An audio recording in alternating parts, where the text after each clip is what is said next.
Nearly 8 years since his death, the trial of a man accused of murdering a local bar owner in 2016 is underway.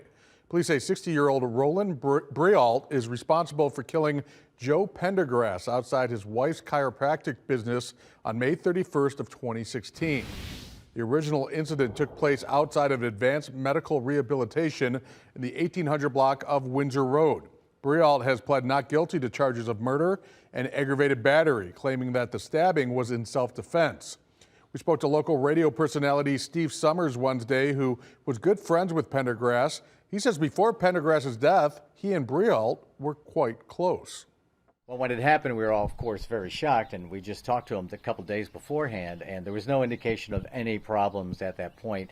He was just always a caring man who just redid Dusty Boots into a bar and was working on ways to help me celebrate my birthday.